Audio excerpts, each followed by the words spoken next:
Alors Stéphane, vous êtes porte-parole de l'ambassade après ce qui s'est passé hier à Nice. On a vu qu'il y avait des festivités ici. Comment ça s'est passé? Comment ça s'est déroulé? En fait, les festivités ont commencé avant qu'on ait eu connaissance de l'attentat.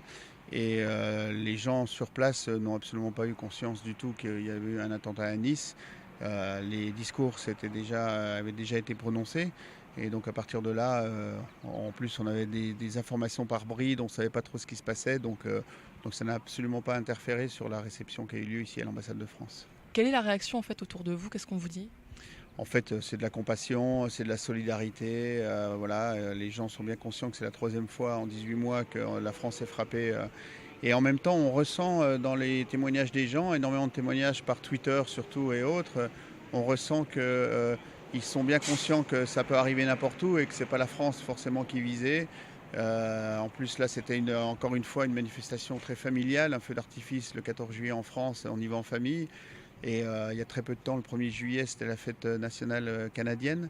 Il y avait beaucoup de gens, entre autres ici, sur la colline du Parlement, à suivre le feu d'artifice qui a été tiré ici. Et donc voilà, ils se projettent comme si c'était eux qui avaient été touchés. Et ils s'aperçoivent que finalement, ce sont à la fois des innocents qui ont été touchés et en même temps que ça peut se passer n'importe où.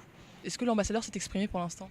Alors il s'exprimera cet après-midi, parce que pour l'instant au niveau politique on a laissé le soin à nos politiques en France de s'exprimer.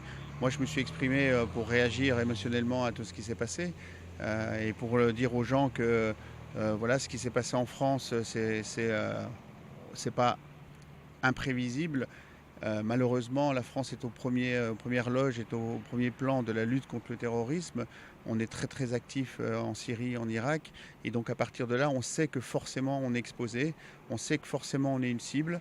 Et ce n'est pas la France en tant que telle qui est une cible, mais c'est les valeurs qu'on véhicule, des valeurs qui sont partagées par énormément de pays, et dont le Canada, qui sont des valeurs de liberté, de démocratie et autres.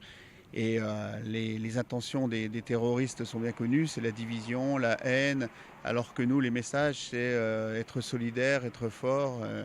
Et donc voilà, mais on sait qu'on est sur du bon côté de la ligne par rapport aux terroristes. Et le message que je tiens à faire passer et que je fais passer dans tous les médias, c'est ayez confiance.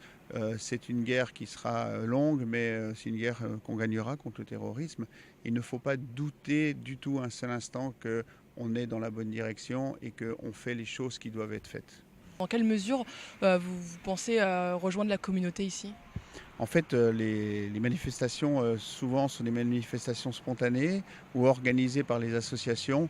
Il est très rare que les autorités officielles, on va pas spontanément créer une manifestation de solidarité avec nous-mêmes. Donc c'est un peu bizarre, mais pour l'instant, alors contrairement à novembre et en janvier, ici on est en période de vacances déjà.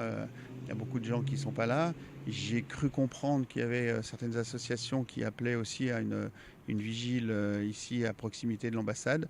Je sais qu'à Toronto, il y a quelque chose qui va se passer. À Montréal, c'est demain. Chaque fois que faire se peut, on sera là et on participera à ces élans de solidarité. On n'en est pas à l'initiative, si vous voulez, mais on y participera. Merci beaucoup Stéphane. Merci.